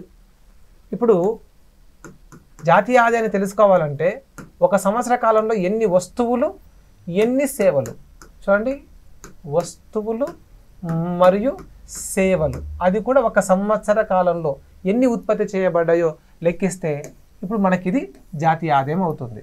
ఇప్పుడు వస్తువులను సేవలను యూనిట్ల కింద మార్చుకుందాం. ఎకానమీలో వస్తువులను సేవలను యూనిట్లలో లెక్కిస్తారు. అది ఎకానమీకి ఉన్నటువంటి ప్రత్యేకత. ఒక సంవత్సర కాలంలో ఒక 5,000 యూనిట్లు వస్తువులు సేవలు తయారైనాయి. వస్తువులకు మనం లెక్క కట్టొచ్చు, వాటికి ఒక క్వాంటిటీ ఉంది, కానీ సేవలను లెక్కించలేము కాబట్టి వాటిని యూనిట్ల కింద మారుస్తాం. సో 5,000 యూనిట్ల వస్తువులను సేవలను ఒక సంవత్సర కాలంలో, అది కూడా ఏప్రిల్ 1 నుంచి మార్చి 31 కాలం మధ్య కాలంలో ఉత్పత్తి చేశారనుకుందాం. ఇప్పుడు వీటి యొక్క సగటు ధర ఎంత? ఈ 5,000 యూనిట్ల యొక్క సగటు ధర, ఫర్ ఎగ్జాంపుల్ ఒక వస్తువుకు ₹1,00,000 ఉండొచ్చు, ఒక వస్తువుకు ₹10 ఉండొచ్చు, కానీ వాటికి ఒక యావరేజ్ ప్రైస్ని మనం రాబట్టవచ్చు కదా. అలా ఈ 5,000 యూనిట్ల యొక్క యావరేజ్ ప్రైస్ ఎంత? మనం ఒక ₹5 కింద తీసుకుందాం. సింపుల్గా అర్థం కావడం కోసం సింపుల్ ఎగ్జాంపుల్ తీసుకున్నాను నేను. ఇప్పుడు మొత్తం విలువ ఎంత? ఈ మొత్తం వస్తు సేవల ఉత్పత్తి విలువ యావరేజ్ ప్రైస్గా తీసుకున్నప్పుడు ఎంత వచ్చింది? ₹25,000 వచ్చింది. ఈ ₹25,000 మన జాతీయ ఆదాయం అవుతుంది. అర్థమవుతుందండి? సో ఇప్పుడు కొంచెం మీకు జాతీయ ఆదాయం మీద కంబైనింగ్ పెరగాలంటే ఇంకా 2 ఎగ్జాంపుల్ తీసుకుందాం. ఇప్పుడు ఈ ఉత్పత్తి కావాలి అంటే నీకు భూమి కావాలి, ల్యాండ్ అంటాం, అలాగనే శ్రమ కావాలి, లేబర్ కావాలి, అలాగనే మూలధనం కావాలి అంటే క్యాపిటల్ కావాలి, మూలధనం, అలాగనే ఆర్గనైజేషన్ లేదా ఎంటర్‌ప్రెన్యూర్‌షిప్ అంటాం, వ్యవస్థాపనం అని పిలుస్తాం తెలుగులో, ఇంగ్లీష్లో ఎంటర్‌ప్రెన్యూర్‌షిప్ అని, ఆర్గనైజేషన్ అని పిలుస్తాం. సో వీటిని యూజ్ చేస్తేనే వస్తువులు కానీ సేవలు కానీ ఉత్పత్తి అవుతాయి. మీరు ఇక్కడ కొంచెం లాజిక్ గుర్తుపెట్టుకోండి. ఏ ఒక్క వస్తువు తయారు కావాలన్నా, ఏ ఒక్క సేవ క్రియేట్ కావాలన్నా వాటికి ఖచ్చితంగా ఫ్యాక్టర్ ఆఫ్ ప్రొడక్షన్స్ అని పిలుస్తాం. వీటిని ఉత్పత్తి కారకాలు అంటాం. ఈ ఉత్పత్తి కారకాలు లేకుండా ఉత్పత్తి కాదు. సో ప్రతి వస్తువు కానీ ప్రతి సేవకు కానీ వెనక భూమి, శ్రమ, మూలధన వ్యవస్థాపనం ఖచ్చితంగా అవసరం అవుతుంది. వీటిని ఫ్యాక్టర్ ఆఫ్ ప్రొడక్షన్స్ అని పిలుస్తాం. ఈ ఫ్యాక్టర్ ఆఫ్ ప్రొడక్షన్స్కు ఈ విలువకు సమానం అవుతుంది. ఎందుకంటే ఒక వస్తువు ఉత్పత్తి అయినప్పుడు దాని విలువను ఎలా లెక్కిస్తారు? ఒక పెన్ను తయారైందనుకోండి, ఆ పెన్ను ధర 10 రూపాయలని నువ్వు ఎట్లా నిర్ణయిస్తున్నావు? ఆ పెన్నును తయారు చేయడానికి నువ్వు ఒక బిల్డింగ్ వాడినవు, ఆ పెన్నును తయారు చేయడానికి కాస్త లేబర్ని వాడినవు, ఆ పెన్నును తయారు చేయడానికి ఇంత మూలధనాన్ని అంటే ఇన్వెస్ట్మెంట్ చేస్తావు, దాన్ని మూలధనంగా చెప్తాం ఎకానమీలో. అదే పెన్నుకు ఒక ఆర్గనైజేషన్ అవసరమైనది, ఆర్గనైజర్ లాభం తీసుకుంటున్నాడు పెన్ను తయారు చేసినందుకు, ఓకేనా, మూలధనం వెచ్చించినందుకు వడ్డీ చెల్లించాల్సి ఉంటుంది దానికి. అలాగని శ్రమ వాడినవు కాబట్టి అతనికి జీతం అంటే ఇంత వేజెస్ రూపంలో ఆయనకు ఇంత జీతం ఇవ్వాలి. అలాగని ల్యాండ్ యూజ్ చేసుకున్నందుకు ఉత్పత్తి ప్రక్రియలో ల్యాండ్ కనుక ఉపయోగిస్తే వాటికి రెంట్ పే చేయాలి, ల్యాండ్ అండ్ బిల్డింగ్స్కి రెంట్ పే చేయాలి. దాన్ని తెలుగులో బాటకము అని పిలుస్తాం. సో వాటిని పే చేసినందుకు కాను వాటికి అయ్యేటువంటి వ్యయాలకు సమానంగా నువ్వు ఒక పెన్ను కాస్ట్ను నిర్ణయించావు. ఒక పెన్ను కాస్ట్ 10 రూపాయలు అని అంటే ఎట్లా నిర్ణయించినావు? ఈ పెన్నును ఉత్పత్తి చేయడానికి నువ్వు ఉపయోగించినటువంటి కారకాల విలువను ఈ పెన్నుకు ఆపాదించి ఈ పెన్ను కాస్ట్ 20 రూపాయలు 10 రూపాయలు నువ్వు లెక్కించి చెప్తున్నావు. ఇప్పుడు దీన్ని ఎవరు తీసుకున్నారు? ఈ 10-20 రూపాయలు ఆర్గనైజర్ ఏమో లాభం కింద తీసుకున్నాడు ఎంతో కొంత, ఓకేనండి. ఆర్గనైజర్ ఏం చేస్తాడు? లాభం రూపంలో కొంత తీసుకుంటాడు. మూలధనం ఉపయోగించినందుకు ఇక్కడ వడ్డీ రూపంలో కొంత పే చేయాలి, శ్రమను వాడినందుకు వేతనం ఇవ్వాలి, జీతాలు అంటాం. అలాగనే భూమిని వాడినందుకు బాటకం పే చేయాలి. ఇక్కడే సబ్జెక్ట్ ఉంది. కాస్త మాకు తెలియదా సార్ అనుకోకండి, ఇక్కడే సబ్జెక్ట్ ఉంది. ఇప్పుడు ఈ బాటకం, వేతనం, వడ్డీ, లాభం యొక్క విలువనే ఈ 5,000 యూనిట్లకు సమానమైన విలువ. ఈ 5,000 రూపాయలను వీరి మధ్య పంచుతాము. సో ఇందులో ఈ 25,000 రూపాయలను రెంట్ కోసమని ఒక 5,000 రూపాయలు పే చేసామనుకుందాం, శ్రమ కోసం ఇంకొక 5,000 లేదా 10,000 అనుకుందాం, శ్రమకి ఎక్కువ ఇద్దాంలే, శ్రమకు 10,000 రూపాయలు పే చేద్దాం. అలాగనే మూలధనానికి వడ్డీ రూపంలో ఇంకొక 5,000 రూపాయలు పే చేద్దాం. రీజనబుల్గా మాట్లాడుకుంటే ఒక 2,500 తీసుకుందాంలేండి ఇక్కడ. అలాగే వ్యవస్థాపకుడికి ఒక 7,500 రూపాయలు ఇచ్చేద్దాం. మొత్తం టోటల్గా ఉత్పత్తి అయినటువంటి మొత్తం వాటి యొక్క విలువను వాటి కారకాల మధ్య పంచినం. అంటే ఇక్కడ ఇచ్చినటువంటి 25,000 రూపాయల యొక్క జాతీయ ఆదాయము ఉత్పత్తి కారకాల విలువకు సమానము. ఉత్పత్తి కారకాల విలువకు సమానం కాబట్టి ఈ 25,000 రూపాయలను ఏమని పిలుస్తాము? ఉత్పత్తి కారకాల దృష్ట్యా జాతీయ ఆదాయము, national income at factor cost. ఇవి ఫ్యాక్టర్ కాస్టే కదా, ఉత్పత్తి కారకాలే కదా, ఇలా పిలుస్తాం. ఇప్పుడు అసలైన కాన్సెప్ట్ వచ్చింది. మీ ఇంటికి ఇన్కమ్ వస్తుందంటే అది కేవలం ఈ 4 రూపాలలోనే వస్తుంది. ఆలోచించండి. మీ ఇంటికి సంపద వస్తుంది, జాతీయ ఆదాయంలో లెక్కించడానికి వీలయ్యే సంపద వస్తుందంటే మీకు రెంట్ రూపంలోనే వస్తుండాలి, లేదా శాలరీ రూపంలోనే వస్తుండాలి, లేదంటే ఇంట్రెస్ట్ రూపంలోనే వస్తుండాలి, లేదా ప్రాఫిట్ రూపంలోనే వస్తుండాలి. ఇంకొకటి రాయల్టీ అని పిలుస్తాం. రాయల్టీ అంటే ఏంటి సార్ అంటే ఉత్పత్తి ప్రక్రియలో ఏదైనా టెక్నాలజీని ఉపయోగిస్తే, సాంకేతిక పరిజ్ఞానం, ఉత్పత్తి ప్రక్రియలో ఏదైనా సాంకేతిక పరిజ్ఞానాన్ని ఉపయోగిస్తే నీకు రాయల్టీ వస్తుందండి. అది కూడా ఉత్పత్తి ప్రక్రియలో ఒక భాగమే. ఇలా అయినా సరే నీకు ఇన్కమ్ వస్తుంది. మీరు ఆలోచించండి, మీ ఇంటికి వచ్చేటువంటి ఇన్కము బాటకం, వేతనం, వడ్డీ, లాభం మరియు రాయల్టీ రూపంలో కాకుండా ఇంకా వేరే ఏ రూపంలోనైనా సరే ఇన్కమ్ వస్తుందా? రాదు, రావడానికి అవకాశం లేదు. ఒకవేళ వస్తుంటే అలాంటి ఆదాయాన్ని జాతీయ ఆదాయంలో కలపకూడదు. ఈ 4 లేదా ఈ 5 రూపాయలలో వచ్చేటువంటి మన ఇన్కమ్ని మాత్రమే జాతీయ ఆదాయంలో కలుపుతాం. సో ఇప్పుడు మొత్తం టోటల్గా ఇలా మనం డివైడ్ చేసామనుకోండి. ఇప్పుడు దీని యొక్క మొత్తం వాల్యూ ఎంత అయింది? 25,000 రూపాయలు అయింది. ఈ 25,000 రూపాయలు దేశ ప్రజల ఆదాయం అవుతుంది. అంతకుమించి ఆ దేశ ప్రజలకు ఎక్కువ ఇన్కమ్ లేదు. ఎందుకంటే ఆ దేశ ప్రజలు ఆ సంవత్సర కాలంలో క్రియేట్ చేసిన వస్తు సేవల విలువ ఎంత? 5,000 యూనిట్లే. దాని మార్కెట్ వాల్యూ ఎంత అంటే దాని యొక్క మనం దానికి ధర నిర్ణయిస్తే ఉత్పత్తి కారకాల ధరల వద్ద ఎంత దాని విలువ? 25,000. ఆ దేశ ప్రజలకు ఎంత ఆదాయం వచ్చింది? ఇంకా 25,000 రూపాయలే వచ్చింది. అంటే జాతీయ ఆదాయాన్ని లెక్కించాలంటే కేవలం ఉత్పత్తిని మాత్రమే చూస్తే సరిపోదు. జాతీయ ఆదాయం లెక్కించాలంటే ఉత్పత్తిని మాత్రమే చూసి జాతీయ ఆదాయం చెప్పొచ్చు. నీ దగ్గర కాన్సెప్ట్ ఉంటే ప్రజలకు వచ్చిన ఆదాయాలను కూడా జాతీయ ఆదాయంగా చెప్పవచ్చు. చూడండి, ఒక సంవత్సర కాలంలో తయారు చేయబడిన అంతిమ వస్తు సేవల విలువ జాతీయ ఆదాయం. తయారు చేయబడిన అంతిమ వస్తు సేవల విలువ జాతీయ ఆదాయం 25,000 రూపాయలు. ఇప్పుడు జాతీయ ఆదాయానికి ఇంకో డెఫినేషన్ ఇస్తున్నా చూడండి. ఒక సంవత్సర కాలంలో ఒక దేశ ప్రజలు బాటకం, వేతనం, వడ్డీ, లాభం వంటి రూపాలలో పొందిన మొత్తం ఆదాయం కూడా జాతీయ ఆదాయానికి సమానమే. అంటే జాతీయ ఆదాయాన్ని లెక్కించాలంటే ఉత్పత్తిని లెక్కిస్తేనే సరిపోదు, ప్రజలకు వచ్చినటువంటి ఆదాయాన్ని లెక్కించినా కూడా జాతీయ ఆదాయం తెలుస్తుంది. అంటే నువ్వు ఇట్లా లెక్కించవచ్చు, జాతీయ ఆదాయాన్ని ఇట్లా కూడా లెక్కించవచ్చు. ఇది కాన్సెప్ట్స్ అంటారు. ఎగ్జామినర్కి కావాల్సినటువంటి డెప్త్ ఇదే కావాలి. అర్థమవుతుందండి. జాతీయ ఆదాయాన్ని లెక్కించాలంటే కేవలం ఉత్పత్తి పద్ధతి సరిపోతుందా అంటే ఉత్పత్తి పద్ధతి సరిపోతుంది. కావాలనుకుంటే ఆదాయ పద్ధతి కూడా చూడవచ్చు. ఆదాయ పద్ధతిలో నువ్వేం తెలుసుకుంటావు? ప్రజలు ఉత్పత్తి ప్రక్రియలో పాల్గొన్నందుకు గాను వారు ఉత్పత్తి ప్రక్రియకు భూమి, శ్రమ, మూలధనం, వ్యవస్థాపనాన్ని అందించినందుకు గాను ప్రతిఫలంగా వాళ్ళు బాటకం, వేతనం, వడ్డీ, లాభం వంటి రూపాలలో పొందినటువంటి ఆదాయాన్ని మనం జాతీయ ఆదాయంగా చెప్పవచ్చు. సో నీ దగ్గర సబ్జెక్ట్ ఉంటే ఎట్లా మార్చైనా సరే సబ్జెక్ట్ని మనం డెవలప్ చేసుకోవచ్చు. అర్థమవుతుంది కదండి? సో ఈ జాతీయ ఆదాయాన్ని ఇట్లా చెప్పవచ్చు. ఇది ఆదాయ పద్ధతిలో తెలుసుకునేటువంటి జాతీయ ఆదాయం. లేదు సార్ నాకు ఇదే బాగుంది, జాతీయ ఆదాయం తెలుసుకోవడానికి ఒక అద్భుతమైనటువంటి మెథడ్ సార్ ఉత్పత్తి పద్ధతి అంటే, ఉత్పత్తి పద్ధతి కేవలము ఫిజికల్ గూడ్స్ని లెక్కించడానికి మాత్రమే ఉపయోగపడుతుంది. అర్థమవుతుందండి? ఫిజికల్ గూడ్స్ని అక్యురసీగా లెక్కించవచ్చు, కానీ సర్వీసెస్ని ఉత్పత్తి పద్ధతిలో లెక్కించడం అంత సాధ్యమయ్యేది కాదు. అందుకే భారత్ లాంటి దేశాలలో వ్యవసాయ రంగము మరియు పారిశ్రామిక రంగానికి సంబంధించిన విభాగాల యొక్క ఆదాయాన్ని తెలుసుకోవడానికి ఉత్పత్తి పద్ధతిని, మరి సేవా రంగానికి సంబంధించినటువంటి ఆదాయాన్ని తెలుసుకోవడానికి ఆదాయ పద్ధతిని ఉపయోగిస్తున్నారు ప్రధానంగా. మరి ఆదాయ పద్ధతి సేవల ద్వారా ప్రజలు పొందుతున్నటువంటి ఆదాయాన్ని తెలుసుకోవడానికి ఉపయోగపడుతుంది. ఓకే కదండి? రైట్. సరే, మొత్తానికైతే 2 పద్ధతులు ఉన్నాయి. సార్ జాతీయ ఆదాయం తెలుసుకోవాలంటే ఈ 2 పద్ధతుల్లో నేను ఇంకో కొత్త పద్ధతి ఏదైనా ఉపయోగపడదా అంటే ఉపయోగపడుతుంది. జాతీయ ఆదాయం తెలుసుకోవడానికి ఇంకొక పద్ధతి ఏంటిది? వ్యయ పద్ధతి అంటారు. ఇది కూడా జాతీయ ఆదాయానికి సమానం. ఎందుకంటే గుర్తుంచుకోండి, వ్యయ పద్ధతిలో అంటే ప్రజలకు ఇంటికి ఆదాయం వస్తే వాళ్ళు ఏం చేస్తారండి? ఖర్చు పెడతారు కదా. వాళ్ళ ఇంటికి 25,000 రూపాయల ఆదాయమే వచ్చింది, అంతకు మించి ఎక్కువ ₹1 కూడా ప్రజలకు ఆదాయంగా రాదు ఆ సంవత్సరంలో. ఎందుకంటే వాళ్ళు అంతే విలువ కలిగిన వస్తువులు, సేవలు తయారు చేశారు కాబట్టి వాళ్ళకి అంతే ఆదాయం వచ్చింది. 25,000 రూపాయల ఆదాయం వచ్చింది. వీరు ఖచ్చితంగా ఖర్చు పెడతారు. ఖర్చు పెట్టాల్సిందే. ఏ రూపాల్లో ఖర్చు పెడతారు? ఖర్చు పెట్టే వర్గాలు ప్రజలు. దేశంలో ఖర్చు పెట్టే వర్గాలు ముగ్గురు: ప్రజలు, సంస్థలు, ప్రభుత్వము. వీరు తప్ప ఇంకెవరు ఖర్చు పెట్టరు. మీరు తలలు బద్దలు కొట్టుకొని ఆలోచించినా కూడా ఒక దేశంలో ఖర్చు పెట్టే వర్గాలు ఈ ముగ్గురే. ప్రజలు ఖర్చు పెడతారు. ఎవరెవరికి ఆదాయం వస్తుందండి? ప్రజలకు ఆదాయం వస్తుంది, సంస్థలకు ఆదాయం వస్తుంది, ప్రభుత్వానికి ఆదాయం వస్తుంది. ఈ ముగ్గురుకు వచ్చినటువంటి ఆదాయాన్ని వీళ్ళు ఖర్చు పెడతా ఉంటే ఖచ్చితంగా ఖర్చు అవుతాయి. 25,000 రూపాయలు మొత్తం ఖర్చు అవుతాయి. ఎట్లా ఖర్చు అవుతుంది?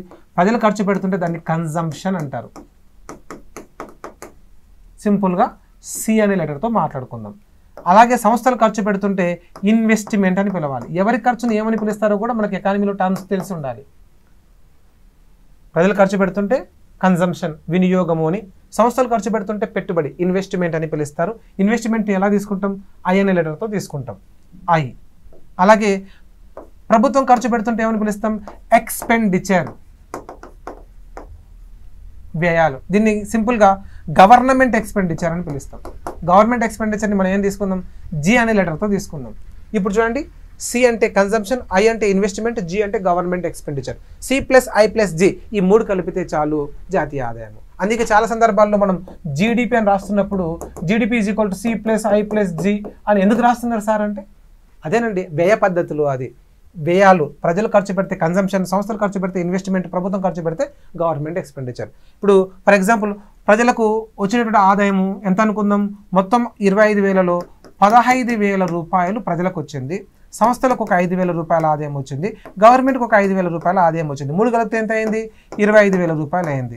వీళ్ళే కదా ఉత్పత్తి ప్రక్రియలో పాల్గొన్నందుకు గాను వచ్చినటువంటి ఆదాయంగా తీసుకున్నాం కదా.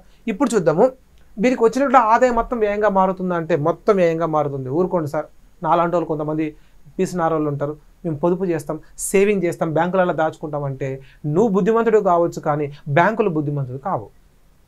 నీకు వచ్చినటువంటి ఆదాయం అంతా ఖర్చు అవుతుంది. ఖర్చు పెట్టంగా కూడా కొంతమంది ప్రజలు ఏం చేస్తారు? పొదుపు చేస్తారు. బ్యాంకులల్లో, విత్త సంస్థలల్లో పొదుపు చేస్తారు. కానీ మీరు బుద్ధిమంతులాగా బ్యాంకుల్లో పొదుపు చేస్తే బ్యాంకులు బుద్ధిమంతులుగా ఉండవు. ఏం చేస్తాయి? అవి నీ దగ్గర సేవింగ్ తీసుకున్న తర్వాత అది ఇంకెవరికో ఒకరికి అప్పిచ్చి ఖర్చు చేయిస్తాయి. కాబట్టి ఆదాయం మొత్తం వ్యయంగా మారుతుంది. ఇంటికి ఎంత ఇన్కమ్ అయితే వస్తుందో అదంతా ఖర్చు అయిపోతుంది. నువ్వు ఖర్చు పెట్టకుండా బ్యాంకులో దాచుకున్నా సరే బ్యాంకులు ఇంకొకరికి ఇచ్చి ఖర్చు పెట్టిస్తాయి. వ్యవస్థలో అది వ్యయంగా మారుతుంది. కాబట్టి ఆదాయం మొత్తం వ్యయపరచబడుతుంది. నేను చెప్పలేదు, జేబీసీ అనేటువంటి ఎకానమిస్ట్ చెప్పిండు. ఓకేనండి? జేబీసీ అనేటువంటి ఒక ఎకానమిస్టు ఆయన యొక్క మార్కెట్లో సూత్రంలో భాగంగా చెప్పాడు. Supply it's created own demand అనేటువంటి పేరుతో ఆయన చెప్పడం జరిగింది. ఓకేనండి? ఇలా వ్యయ పద్ధతి అంటుంది. దీన్ని వ్యయ పద్ధతిలో కూడా జాతీయ ఆదాయం తెలుసుకోవచ్చు. కుటుంబాలు మొత్తం ఖర్చు పెడతాయి, సంస్థలు మొత్తం ఖర్చు పెడతాయి, ప్రభుత్వం మొత్తం ఖర్చు పెట్టాల్సిందే. వాళ్ళు ఖర్చు పెట్టకుండా ఒకవేళ పొదుపు చేసిన ఆ బ్యాంకులు కానీ విత్త సంస్థలు కానీ మరొకరికి అప్పు రూపంలో ఇచ్చైనా సరే ఆ మొత్తం ఆదాయాన్ని ఖర్చుగా మార్చేస్తాయి. ఆదాయం మొత్తం వ్యయంగా మారుతుంది. ఒకవేళ ఆదాయం పొదుపుగా మారిన పొదుపును మళ్ళీ పెట్టుబడిగా మార్చి వ్యవస్థలో మళ్ళీ వ్యయం కింద కన్వర్ట్ చేయాల్సిందే. కాబట్టి వ్యయ పద్ధతి, ఈ వ్యయ పద్ధతిలో కూడా సంస్థలు, ప్రభుత్వము మరియు ప్రజలకు పెట్టేటువంటి ఖర్చు దేనికి సమానము? ఇదే 25,000 రూపాయలకు సమానం. వీళ్ళు పెట్టే ఖర్చు అంతకుమించి ఎక్కువ ₹1 కూడా ఖర్చు పెట్టలేరు. ఎందుకు ఖర్చు పెట్టలేరు సార్ అంటే వాళ్ళకి అంతకుమించిన ఎక్కువ ఆదాయం లేదు. అర్థమవుతుందండి? ఎక్కువ ఆదాయము లేదు. సో ఇదే తయారైన వస్తువుల మీద కేటాయించబడుతుంది. 25,000కు సమానం అవుతుంది. మనం డెప్త్కి వెళ్ళిపోయే కొద్దీ ఇంకా కొన్ని ఉదాహరణలు వస్తాయి. సార్ సంస్థ వస్తువును తయారు చేసింది, కానీ ఆ సంవత్సరం ముగిసే వరకు అది అమ్ముడుపోలేదు. అమ్ముడుపోకపోతే దాని జాతీయ ఆదాయంలో లెక్కిస్తారంటే ఆ సంవత్సరంలో లెక్కించరు. ఆ వస్తువు నెక్స్ట్ ఇయర్ అమ్ముడుపోతుంది. నెక్స్ట్ ఇయర్ అమ్ముడుపోయినప్పుడు ఆ వస్తువును తయారు చేసిందేమో 2022-23లో, కానీ అమ్ముడుపోయింది 2023-24లో. మరి ఈ వస్తువును 2022-23లో లెక్కించాలన్నా జాతీయ ఆదాయంలో, 23-24లో లెక్కించాలన్నా సార్ అంటే ఆ వస్తువు ఏ సంవత్సరంలో అయితే అమ్ముడుపోయిందో ఆ సంవత్సరంలోనే దాన్ని లెక్కించాలి. ఇట్లా మాట్లాడుకుంటూ పోతుంటే ఇన్డెప్త్ కాన్సెప్ట్లు చాలా ఉంటాయి, చాలా అంటే చాలా ఉంటాయి. అవన్నీ తెలిస్తేనే మీకు సబ్జెక్ట్ నాలెడ్జ్ పెరుగుతుంది. ఇట్లాంటి ఎన్నో డైమెన్షన్లు అంటారు. ఇప్పుడు చూడండి, 2022-23లో తయారైన వస్తువు తయారైంది, కానీ ఆ వస్తువు మార్కెట్లో అమ్ముడుపోలేదు. అమ్ముడుపోకపోతే ఆ వస్తువును ఆ సంవత్సరం జాతీయ ఆదాయంలో లెక్కించరు. ఏ సంవత్సరంలో అయితే అమ్ముడుపోతుందో అమ్ముడుపోయినటువంటి వస్తువును మాత్రమే జాతీయ ఆదాయంలో లెక్కిస్తారు. మరి ఆ వస్తువును సార్ 2023-24లో అమ్ముడుపోయింది కాబట్టి ఆ సంవత్సరం జాతీయ ఆదాయంలో లెక్కిస్తున్నప్పుడు అది కరెక్టేనా? తయారైంది 22-23 కానీ అమ్ముడుపోయింది 23-24 కాబట్టి అటెట లెక్కిస్తారు సార్ అంటే ఇన్వెంటరీ అనేటువంటి పేరుతో దానిని 2022-23లో తయారైన వస్తువును 23-24 జాతీయ ఆదాయంలో లెక్కిస్తారు. ఏ పేరుతో? ఇన్వెంటరీలు. ఇన్వెంటరీలు అంటే ఏంటిది? వస్తువు తయారైనప్పటికీ తయారు చేయబడిన సంవత్సరంలో అది అమ్ముడుపోకపోతే ఆ వస్తువు మరుసటి సంవత్సరంలో కనుక మార్కెట్లో లెక్కలోకి వస్తున్నప్పుడు గత సంవత్సరంలో తయారు చేయబడిన ఆ వస్తువును ప్రస్తుత సంవత్సరంలో ఇన్వెంటరీగా చెబుతాం. ఫర్ ఎగ్జాంపుల్ రైతులు ఉన్నారనుకోండి, రైతులు ఒక 100 క్వింటాల ధాన్యాన్ని పండించారు. వాళ్ళు ఏం చేశారు? 100 క్వింటాల్లో 20 క్వింటాలు వాడుకున్నారు, వాళ్ళు సొంతంగా ఉపయోగించుకున్నారు తినడానికి. ఓకేనండి. అలాగనే ఇంకొక 60 క్వింటాలు మార్కెట్లో అమ్ముకున్నారు. మొత్తానికి 80 క్వింటాలు మార్కెట్లో లెక్క తేలింది. 20 క్వింటాలు వాడుకున్నారు, కన్జంప్షన్ కింద వాళ్ళే సొంతంగా ఉపయోగించుకున్నారు. ఇంకొక 60 క్వింటాలు మార్కెట్లో అమ్ముకున్నారు. ఇంకొక 20 క్వింటాలు వాళ్ళు తినలేదు, మార్కెట్లో అమ్ముకోలేదు. ఆ సంవత్సరం అయిపోయింది. ఇప్పుడు ఆ సంవత్సరంలో ఎన్ని క్వింటాల ధాన్యాన్ని జాతీయ ఆదాయంలో లెక్కించారంటే 80 క్వింటాల ధాన్యాన్ని మాత్రమే జాతీయ ఆదాయంలో లెక్కిస్తారు. రిమైనింగ్ 20 క్వింటాల ధాన్యము ఏ సంవత్సరంలో అయితే అది వినియోగంలోకి అయితే వచ్చిందో ఆ సంవత్సరంలోనే ఆ 20 క్వింటాల ధాన్యాన్ని జాతీయ ఆదాయంలో లెక్కించాలి. అప్పటి వరకు దాన్ని ఏమని పిలుస్తున్నాము? ఓకేనండి, మిగులుగా పిలుస్తున్నాం. ఇంట్లోనే అమ్ముడుపోకుండా, సొంతంగా వినియోగించుకోకుండా ఇంట్లో పెట్టుకున్నటువంటి ఆ విక్రయం కాగల మిగులు జాతీయ ఆదాయంలో కలపబడదు. ఏ సంవత్సరంలో అయితే అమ్ముడుపోతుందో ఆ సంవత్సరంలో ఆ ప్రొడక్షన్ని, అంటే గత సంవత్సరంలో తయారు చేయబడిన ఆ ఉత్పత్తిని ఆ జాతీయ ఆదాయంలో కలపబడేటువంటి సంవత్సరంలో దాన్ని ఏమని పిలుస్తాం సార్ అంటే ఇన్వెంటరీ అని పిలుస్తాం. అర్థమవుతుందండి? ఇన్వెంటరీలు కూడా జాతీయ ఆదాయంలో ఒక భాగమే. ఇన్వెంటరీలు కేవలం ఉత్పత్తి పద్ధతిలో మాత్రమే కనిపిస్తాయి. ఎందుకంటే ఉత్పత్తులను ఆపొచ్చు కానీ సేవలను ఆపడానికి రాదు. ఒక డాక్టరు ఒక పేషెంట్కు ట్రీట్మెంట్ చేస్తూ ఉన్నాడు, సేవ చేస్తూ ఉన్నాడు. ఓకేనండి. ఈ సంవత్సరంలో సేవ చేస్తూ ఆయనకు పొట్ట కోసేసి ఇక లోపల మొత్తం వ్యవస్థను చక్కగా చేసి ఇంకా కుట్లేయకుండా నెక్స్ట్ ఇయర్ మిగతా సేవని నెక్స్ట్ ఇయర్ చేస్తానంటే ఆపితే కుదురుతుంది? అక్కడ కుదరదు. సేవలలో పోస్ట్పోన్మెంట్ అనేది ఉండదు. కాబట్టి సేవలలో ఇన్వెంటరీలు ఉండవు. అంటే ఆదాయ పద్ధతిలో ఇన్వెంటరీలు ఉండవు. ఏ పద్ధతిలో ఉంటాయి ఇన్వెంటరీలు? ఉత్పత్తి పద్ధతిలో ఇన్వెంటరీలు ఉంటాయి. ఇన్వెంటరీలు కేవలం ఉత్పత్తి పద్ధతిలో మాత్రమే ఉంటాయి. వ్యయ పద్ధతిలో కూడా ఇన్వెంటరీలు ఉండవు. సార్ వ్యయ పద్ధతిలో నువ్వు ఎంతైతే ఖర్చు పెట్టావో ఆ ఖర్చును మాత్రమే ఆ సంవత్సరం జాతీయ ఆదాయంలో లెక్కిస్తారు. లేదు సార్ నేను ఒకటి ఇన్స్టాల్మెంట్ మీదుగా వస్తువు కొనుక్కున్నా, నేను ఈ సంవత్సరం ఇన్స్టాల్మెంట్లో ఎంత పేమెంట్ చేశానంటే ప్రతి నెల 5,000 రూపాయలు చొప్పున పేమెంట్ చేసుకుంటూ పోయినా 12 నెలలు ఎంత పేమెంట్ చేసినావు? 60,000 పేమెంట్ చేసినావు. ఆ 60,000 మాత్రమే నువ్వు ఆ సంవత్సరం జాతీయ ఆదాయంలో కలుపుతావు. నెక్స్ట్ ఇయర్ చేసే పేమెంట్ని నెక్స్ట్ ఇయర్లో జాతీయ ఆదాయంలో ఫ్రెష్గా కలుపుతావు. వ్యయాలలో కూడా ఇన్వెంటరీలు ఉండవు. అలాగనే ఇన్కమ్ మెథడ్లో కూడా ఇన్వెంటరీలు ఉండవు. ఇన్వెంటరీ అనేది కేవలం ఉత్పత్తి పద్ధతిలో మాత్రమే ఉంటుంది. ఇప్పుడు ఎగ్జామ్లో దాన్ని పాయింట్అవుట్ చేసి క్వశ్చన్ డిజైన్ చేయవచ్చు. సో మనం ఇంకా ఉత్పత్తి పద్ధతికి సంబంధించిన డీటెయిల్ ఎక్స్ప్లెనేషన్కి వెళ్ళలేదు. ఉత్పత్తి పద్ధతికి చాలా పేర్లు ఉన్నాయి. సో మీకు జస్ట్ ఓవర్ వ్యూ ఇచ్చాను అంతే, జస్ట్ ఓన్లీ ఓవర్ వ్యూ ఇచ్చిన. ఉత్పత్తి పద్ధతిలో జాతీయ ఆదాయం లెక్కించవచ్చు, ఆదాయ పద్ధతిలో జాతీయ ఆదాయం లెక్కించవచ్చు, అలాగే వ్యయ పద్ధతి అంటాం. ఇది వ్యయ పద్ధతి. వ్యయ పద్ధతిలో కూడా జాతీయ ఆదాయాన్ని లెక్కించవచ్చు. అర్థమవుతుంది కదండి. సో ఇది జస్ట్ ఓన్లీ మీకు సబ్జెక్ట్ని ఎట్లా తెలుసుకోవాలనో చెప్పేటువంటి ఒక చిన్న ట్రయల్ రన్ మాత్రమే. మరి ఎగ్జామ్లో ఇవి అడగరు, క్వశ్చన్స్ ఇవేమి అడగరు. ఈ నాలెడ్జ్ ఉంటే మనం కొన్ని క్వశ్చన్లకు ఆన్సర్లు చేయగలుగుతాం. మరి ఎగ్జామ్లో క్వశ్చన్ అడగడానికి అవకాశం ఉన్నటువంటి మరొక ఇంపార్టెంట్ ఏరియా ఏంటి సార్ అంటే జాతీయ ఆదాయాన్ని లెక్కించడానికి ఉపయోగించేటువంటి పద్ధతులు ఏంటివి? మనం అంతకన్నా ముందు ఇది చూసినాం కదా, మొత్తం ఉత్పత్తి విలువ జాతీయ ఆదాయానికి సమానము, మొత్తం ఆదాయం విలువ కూడా జాతీయ ఆదాయానికి సమానమే, మొత్తం వ్యయాల విలువ కూడా జాతీయ ఆదాయానికి సమానమే. సో నువ్వు వ్యయాలు లెక్కించిన జాతీయ ఆదాయం తెలుస్తుంది, మొత్తం ప్రజల ఆదాయాన్ని తెలుసుకున్న జాతీయ ఆదాయం తెలుస్తుంది, మొత్తం ఒక సంవత్సర కాలంలో తయారైన వస్తువుల ఉత్పత్తిని తెలుసుకున్న జాతీయ ఆదాయం తెలుస్తుంది. జాతీయ ఆదాయం తెలియాలి అంటే 3 పద్ధతులు ఉపయోగించవచ్చు. ఆ 3 పద్ధతులు ఇక్కడ ఉన్నాయి. 1 ఉత్పత్తి పద్ధతి, 2 ఆదాయ పద్ధతి, 3 వ్యయ పద్ధతి. దీంట్లో నుంచి ఒక క్వశ్చన్ డెఫినెట్గా ఎగ్జామ్లో పడుతుంది. ఎగ్జామ్ అయిపోయిన తర్వాత వచ్చి మాట్లాడుకుందాం డెఫినెట్గా. నేను మళ్ళీ మీ ముందుకు డెఫినెట్గా వస్తాను.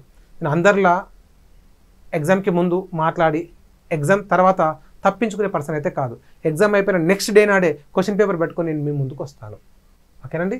సో అందరూ కూడా ఈ 75 మార్కులకు ఖచ్చితంగా 50 మార్కులు తెచ్చుకుంటే వారికి జాబ్ వస్తుందంటే మీరు డెఫినెట్గా ఈ 50 మార్కులకు 5 లేదా 10 మార్కులు ఎక్కువ చేస్తారు. అదవుతుందండి. లేదు sir question paper heavy tough వచ్చింది, అసలు దాంట్లో కనీసం 25 మార్కులు చేయడం కూడా గగనమే, అట్లా ఇంకా 25 మించి ఒక్కరు కూడా 1 మార్క్ ఎక్కువ చేయలేరు అని అనిపించినా కూడా నేను మీకు 25 కన్నా +5 to 10 మార్క్స్ ఎక్కువ వచ్చేటువంటి ఒక మంచి సబ్జెక్ట్ అయితే ఇక్కడ మీకు మన పుస్తకం రూపంలో అలాగే ఈ ర్యాపిడ్ రివిజన్ క్లాస్లో మీకు అందుబాటులో ఉంచుతాను. సో ఎప్పుడైనా సరే మేము మీకు ఒక గైడ్లా పనిచేస్తూ ఉంటాం, ఒక కోచ్లా పనిచేస్తూ ఉంటాం. కానీ క్రికెట్ ఆడాల్సింది మీరే, సో కష్టపడాల్సింది కూడా మీరే. మిమ్మల్ని కరెక్ట్ వేలో ముందుకు నడిపించేటువంటి బాధ్యత మాది. ఓకేనండి. మీరు కరెక్ట్ వేలో దాన్ని ఉపయోగించుకుని ఎగ్జామ్లో సక్సెస్ఫుల్గా స్కోర్ చేయాల్సినటువంటి బాధ్యత మీది. ఇచ్చినటువంటి పీడిఎఫ్లు అన్నీ కూడా మీకు ఏ రోజుకు ఆ రోజు ఏ చాప్టర్ అయితే ఎక్స్ప్లెయిన్ చేస్తాం అనుకునేటువంటి రోజే మేము మీకు ఒక పీడిఎఫ్ ఇస్తాం. ఆ చాప్టర్ని పీడిఎఫ్ రూపంలో మీకు అందుబాటులో ఉంచుతాం. చదువుకోండి. నెక్స్ట్ డే నాడు ఎక్స్ప్లెనేషన్ ఉంటుంది. ఆ ఎక్స్ప్లెనేషన్ పార్ట్ పూర్తిగా కంప్లీట్ అయ్యే వరకు ఎక్స్ప్లెయిన్ చేస్తాం. ఓకేనండి. ఇంపార్టెంట్ ఏరియాతో కూడా మొత్తం ఏరియాలు పరిచయం చేస్తాం. ప్రతి లైన్ ప్రతి పేజీ పరిచయం చేస్తాము. రివిజన్ అవుతుంది. దాన్ని ఎగ్జామ్లో ఎలా క్వశ్చన్ అడుగుతారో అనే దానిని బేస్ చేసుకొని మీకు 100 మార్క్స్తో కూడినటువంటి ఒక క్వశ్చన్ పేపర్ని కూడా అందుబాటులో ఉంచుతాం. దాన్ని మీరు ఫాలో అవుతూ కరెక్ట్గా చదవండి. ఇక తర్వాత నెక్స్ట్ మనం ముందుకెళ్తే ఈ ఉత్పత్తి పద్ధతికి సంబంధించి చాలా పేర్లు ఉన్నాయి. ఉత్పత్తి పద్ధతిని ప్రొడక్ట్ సర్వీస్ మెథడ్ అని, ఇండస్ట్రియల్ ఆర్ డిజైన్ మెథడ్ అని, ఇన్వెంటరీ మెథడ్ అని, వాల్యూ యాడెడ్ మెథడ్ అని పిలుస్తారు. ఎక్కువగా ఎగ్జామ్లో ఉత్పత్తి పద్ధతి మీద ఎగ్జామినర్ కనుక క్వశ్చన్ అడగాల్సి వస్తే ఖచ్చితంగా వాల్యూ యాడెడ్ మెథడ్నే తీసుకోవచ్చు, అవకాశం ఉంది. సో వాల్యూ యాడెడ్ మెథడ్ అంటే ఏంటిది అదంతా కూడా మనం 17th రోజు స్టార్ట్ అయ్యేటువంటి క్లాసులో మాట్లాడుకుందాం. ఉత్పత్తి పద్ధతి ఉంది, ఆదాయ పద్ధతి ఉంది, వ్యయ పద్ధతి ఉంది. ఉత్పత్తి పద్ధతి, ఆదాయ పద్ధతి, వ్యయ పద్ధతి, వీటి మీద డెఫినెట్గా ఒక మార్క్ వస్తుంది. రావడానికి కావాల్సినటువంటి క్వశ్చన్ ఎలా ఉంటుంది, దానికి సంబంధించినటువంటి ఇన్ఫర్మేషన్ అంతా కూడా మనం 17th నుంచి ప్రతిరోజు మీకు ఉదయం 10 గంటలకు నేను అందుబాటులో ఉంటాను. 10 గంటల నుంచి మధ్యాహ్నం వరకు 1 గంటల వరకు మీరు ఖచ్చితంగా మీరు టైం టేబుల్ సెట్ చేసుకోండి. లైవ్ క్లాసెస్లో మనం కలుద్దాం.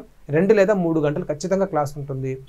తర్వాత మధ్యాహ్నం తర్వాత మీ ఇంట్రెస్ట్, మీరు మిగతా సబ్జెక్టులు చదువుకోండి. మొత్తం ఒక్క ఎకానమీకే వేటేజ్ ఇస్తే మిగతా సబ్జెక్టులో కూడా మార్కులు రాకపోతే మీరు ఇబ్బంది అవుతుంది. కాబట్టి మార్నింగ్ సెషన్లో కొన్ని గంటలు ఓకేనండి ఎకానమీకి కేటాయించండి. మార్నింగ్ అవర్స్ ఎందుకు సార్ అంటే మైండ్ ఫ్రెష్గా ఉంటుంది. ఎకానమీ లాంటి సబ్జెక్టులు తెలుసుకోవాలంటే, చదువుకోవాలంటే మైండ్ ఫ్రెష్గా ఉన్నప్పుడు ఇది సాధ్యం అవుతుంది. కాబట్టి మన మార్నింగ్ అవర్స్లో ఎవ్రీడే 37 డేస్ పాటు మీకు అందుబాటులో ఉంటాను.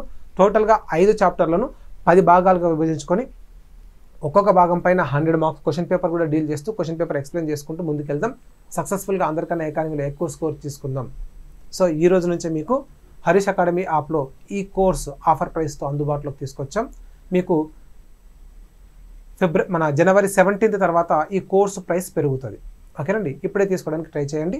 మీకు 17th రోజు నేను మీకు లైవ్ క్లాస్లో కలుస్తాను. ఆ రోజు మనం ఫస్ట్ టాపిక్ జాతీయ ఆదాయమే మాట్లాడుకుంటాం.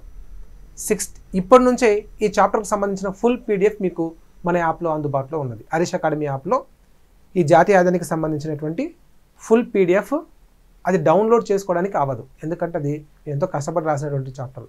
డౌన్లోడ్ చేసుకుని ఎవరంటే వాళ్ళు ఇష్టం వచ్చినట్టుగా జిరాక్స్లు తీసుకుంటే దానికి విలువ లేకుండా పోతుంది. కాబట్టి ఒకవేళ బుక్ కావాలనుకుంటే ఆర్డర్ పెట్టుకోండి. బుక్ కావాలనుకుంటే మీరు ఆర్డర్ పెట్టుకోవచ్చు. విజయసాయి ఎకానమీ యాప్కు సంబంధించి అందులో ఒక ఫోన్ నెంబర్ ఉంటుంది.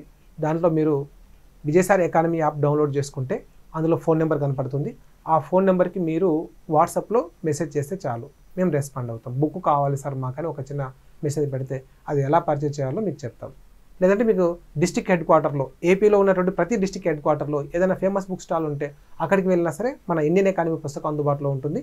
ఏపీ ఎకానమీకి సంబంధించినటువంటి పీడిఎఫ్ కూడా నేను మీకు అందుబాటులో ఉంచుతాను. ఎవ్రీ చాప్టర్కి సంబంధించిన పీడిఎఫ్ ముందు రోజు మీకు ఖచ్చితంగా అందుబాటులో ఉంచుతాను, చదవండి. ఓకేనండి. అందరికీ all the best. Advance happy pongal. Thank you.